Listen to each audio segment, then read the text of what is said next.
warahmatullahi wabarakatuh. Alhamdulillah wa syukrillahi rabbil alamin. Asyhadu an la ilaha illallah wa asyhadu anna Muhammadan abduhu wa rasuluhu al-mab'us rahmatan lil alamin. Allahumma salli wa sallim wa barik ala Muhammadin wa ala alihi wa sahbihi wa sallam tasliman katsira, amma ba'd. Alhamdulillah, puji dan syukur kita panjatkan kehadirat Allah Subhanahu wa taala pada hari ini.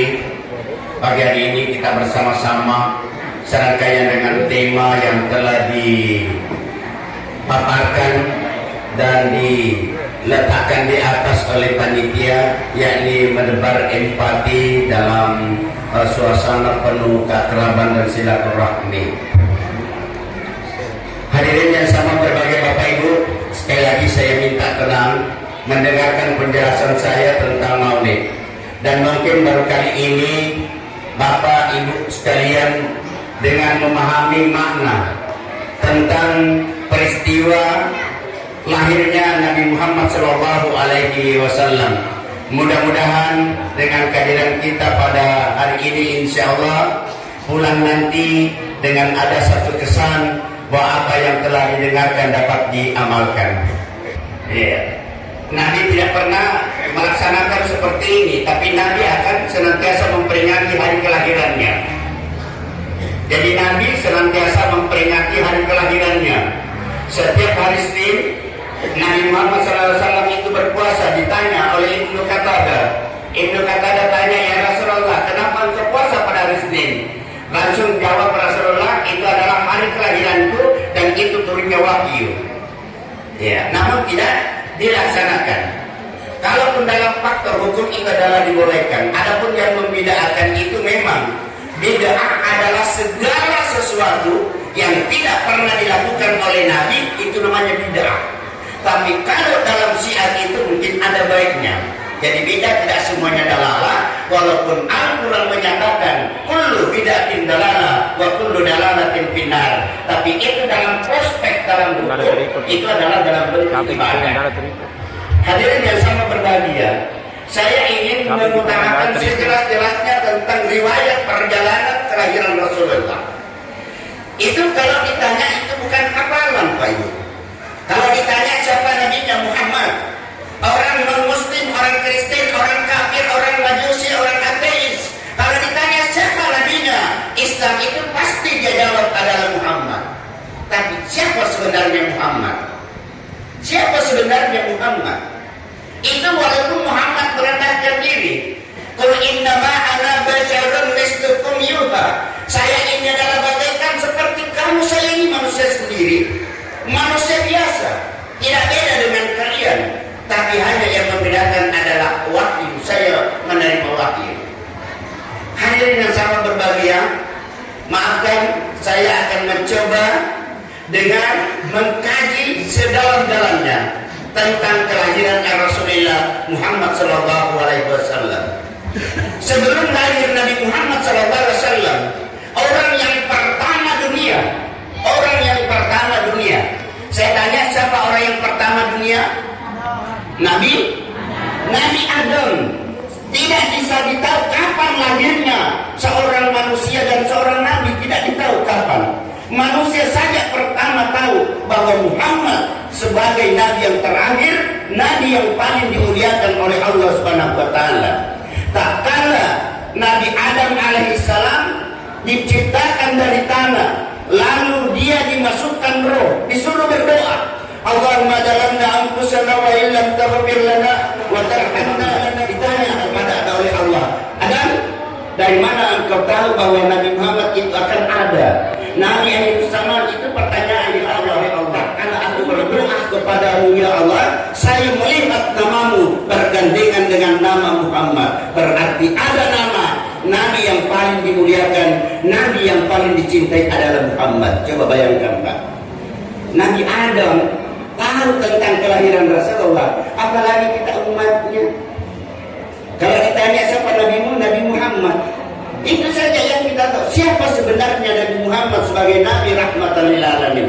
Kenapa Nabi Muhammad sebagai sebagai nabi rahmatan lil alamin, imam dari segala nabi.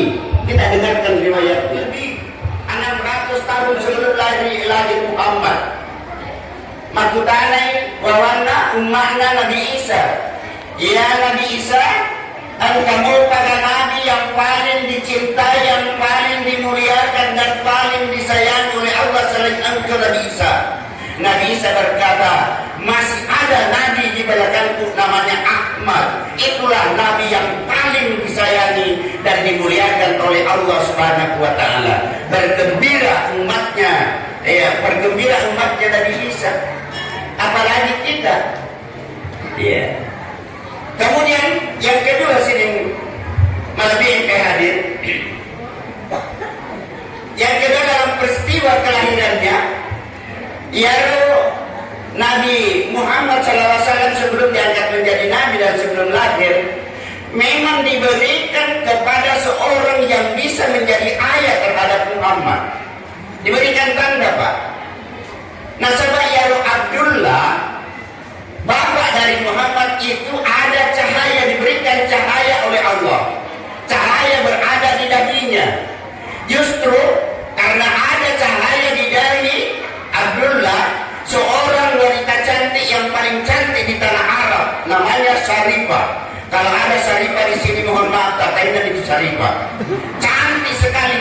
Orang yang paling cantik di tanah Arab namanya Syarifah. Datang menggoda Abdullah. Abdullah, sekarang si Pak Dua tidak sama Yaro Abdullah pakai PBB.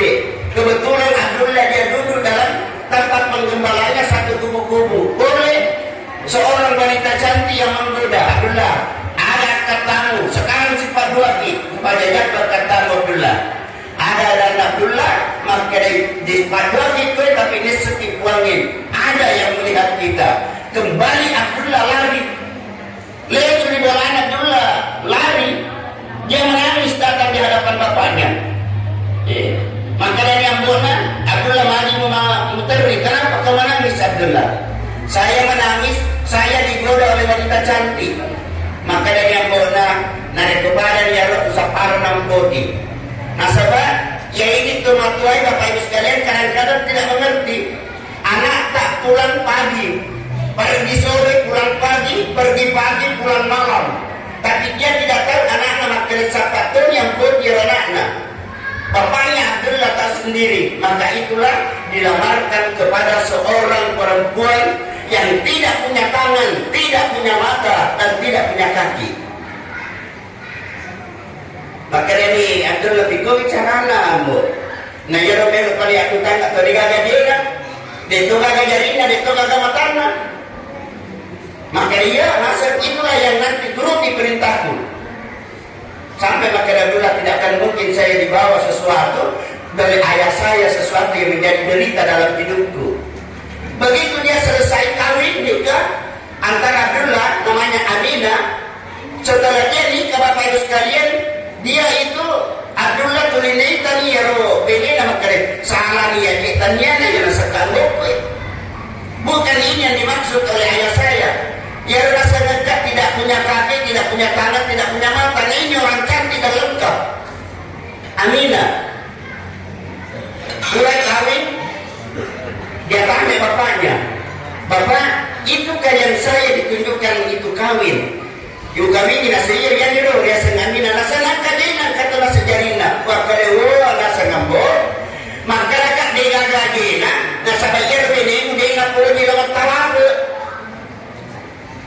Dia tidak suka pergi martawapo. Ada orang istrinya umat Nabi Muhammad, Nabi tertimpa pajangnya, lori martawapo, cerita jalan terus, dalam pijaga pajangnya.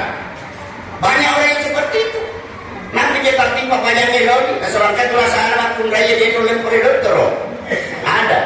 Dari kecil ini diri-diri nita dua terlutu dari Karalina, majakin, na kulit na lukuro. Na sepuluh pemulukun na batulota, na sepuluh kan?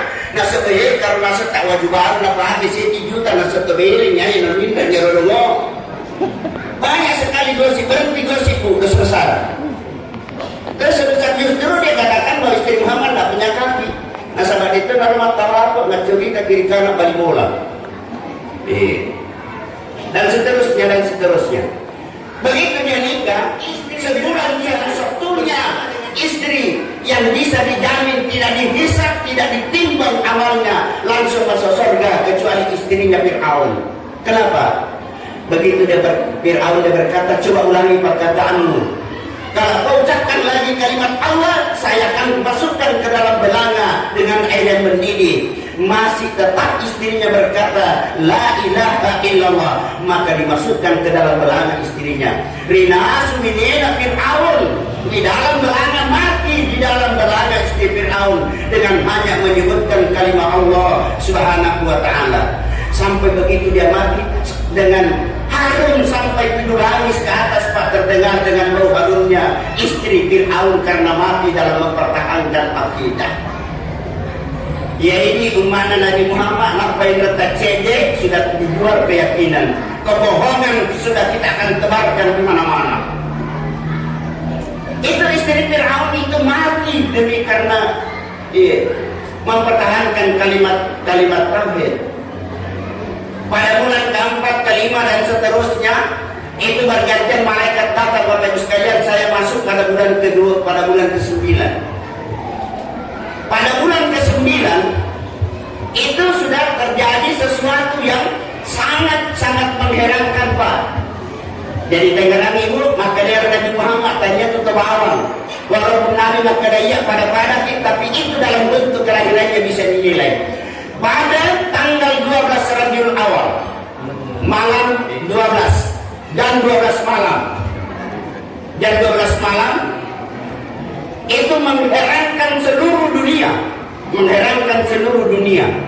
Kenapa ada cahaya di tengah malam yang begitu terang, yang menyinari seluruh pelosok bumi dan seluruh penjuru langit. Dia jaga pada cahaya cakap dari tanggal benih. Di kempola malam ke-12 itu tanggal 12 Rabiul Awal, heran mana maka ada cahaya pulipega yewi. Dan malam itu tepatnya bergeser dari jam ke jam, bergantian malaikat datang. Tiba saatnya jam 5 subuh. Jam 5 subuh sini lebih, seekor burung yang berwarna putih, dia akan menembus atap rumah daripada Aminah, langsung masuk ke dalam kamar biliknya Aminah. Maka terutama satu burung yang berwarna putih, dia kepakkan sayapnya, langsung masuk ke dalam kamarnya Aminah. Begitu dia kepakkan sayapnya, maka dia lahirlah seorang bayi yang berjenis laki-laki. Begitu dia lahir, maka waktu ajajannya, begitu dia lahir, datangnya Abraham Lincoln membawa gajah, mengendarai gajah untuk menghancurkan Ka'bah. Tapi maka di Allah Ta'ala, oh burung ababil, anda bersiru rasa ke pemusuhnya. Orang kafir ingin menghancurkan Ka'bah, ambil batu dari neraka, lempari mereka dengan segala bawahannya. Abraham itu dilempari oleh burung-burung, Pak. Mana dewa ya Abraham. Ribuan tentaranya datang untuk menghancurkan Ka'bah, tapi angka manuk lawan ada impor batu mapala sampai dia akan manuk tentara Abraham yang mengendarai gajah. Itulah sebabnya kelahiran Muhammad itu disebut tahun gajah. Itu sebabnya. Yang kedua, begitu lahirnya, maka Nabi Muhammad misalnya berbunyi, mengeluarkan suara dengan segala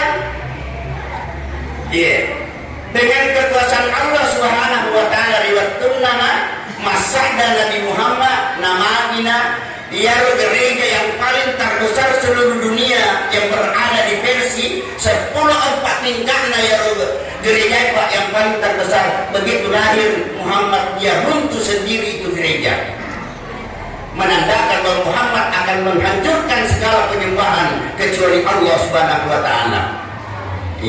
Coba dibayangkan Pak kelahirannya Muhammad. Itu ada tanda. Begitu dia lahir, Bapak Ibu sekalian, kebiasaannya orang Arab yang menjadi anak-anak kata hasil di dusun pada tuni batu lotong. Pada tuni batu lotong itu makanya itu batu lotong mega balina. Maka pun dari ketolabe itu satu dusun. Sama saja dalam satu dusun itu yang bernama di Bani Sa'ad. Tahu malam mana bicara nade nama kasar bicara pro. Dia nama kasar tidak kasar bahasanya orang di situ. Maka di situlah tempat dipelihara semua anak-anak yang lahir di Arab. Lamana ni Malay. Jadi lamana ni Malay pada saat itu semuanya orang pergi mengambil anak. Nah ya pun anak yang mau diambil Pak ada anak pejabat, anak bangsawan, anak orang kaya, kemudian anak miskin. Itu yang mau diambil di situ. Jauh kemana nih tahu yang minum Malay dengan kuda? Ya versi Halimah Sa'diyah. Jauh kata yang Malay, tapi ya karena Halimah Sa'diyah depan dan dia Maroko. Jadi dia paling terlambat datang untuk mengambil anak mau diasuh belok dipiara.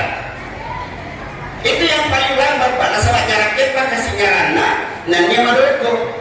Letak kalau semua anak orang kaya, anak bangsawan, anak pejabat, orang-anak yang mampu itu dalam hal ini tapi ternyata Halimah itu saja yang paling duluan datang di Bani Sa'ad. Tidak tahu. Bagaimana sih kawannya? Apa penyebabnya sehingga Halimah itu saja tidak munrik paling belakang dia paling duluan datang ke dunia. Maka dari dunia terus tidak punya susu dan tanaman-tanaman yang ada lagi semua begitu Muhammad datang di Bolanai Halimah Sa'diyah alhamdulillah ternaknya semua akan bisa berair mega susunah buah baneng yang tanda-tangan Halimah Sa'diyah. Yang lainnya tidak, degala pak, degala mak buah. Maka dari WA dan nasna pakai Halimah Sa'diyah. Apa yang dia pakai? Begitu dia hadirin dia sudah ditaruh maka dia penyebab kekayaan sulit kalangan Halimah Sa'diyah. Nasabari rukuranina nasna piara pasti nasnya rukuranina piara nasabari namanya dalena. Maka dia katakan kalau begitu bunuh Muhammad. Bunuh Muhammad. Diambilkan pembunuh bayaran, coba bunuh Muhammad. Karena itu penyebab kekayaan Halimah Sa'diyah. Begitu Bapak Ibu hadirin yang sama bahagia, terdengar dari telinga Halimah Sa'diyah bahwa Muhammad akan dibunuh. Kembali ke rumahnya. Di Palestina di bola anak sebab matanya Halimah Sa'diyah. Selama 5 tahun dipiara Halimah Sa'diyah dikembalikan. Si tahun ini mondro sebawa indukna. Si tahun berarti umurnya 6 tahun. Umur 6 tahun Muhammad. Begitu dia umur 6 tahun Pak duduk. Seketika pada malam dia duduk setelah selesai makan kurang di manre. Langsung bertanya seorang anak kepada ibunya. Muhammad bertanya kepada ibunya, "Ibu Umi, aina abuku? Indo di mana? Ayahku siapa kegerangan? Selama aku berada dalam rumah ini saya tidak pernah melihat wajah ayahku ya ibu. Di mana dia? Siapakah dia? Dan dia tidak pernah memberikan kasih sayang kepada aku wahai ibu. Di mana ayahku? Bingung rombok itu. Di mana ayahku? Saya tidak pernah melihat wajahnya ayahku." Rahasia yang tersimpan oleh seorang ibu terungkap pada malam itu. Terungkap. Nah, ayahmu begitu cintanya kepadamu. Setelah dia tahu bahwa engkau berada dalam kandunganku, wahai anakku, bapakmu sakit, tapi dia pertaruhkan hidupnya untuk mencari seteguk dan sesuap demi engkau, wahai anakku Muhammad. Tapi sayang dibalik sayang, begitu dalam perjalanan ayahmu ke tanah Syam meninggal di sana, wahai anakku. Lalu berkata anaknya Muhammad, "Ibu, di mana pusarahnya? Di mana kuburannya? Antar aku ke sana, wahai ibuku." Cukup dengan melihat kuburannya, karena aku tidak pernah melihat wajah ayahku, wahai ibu.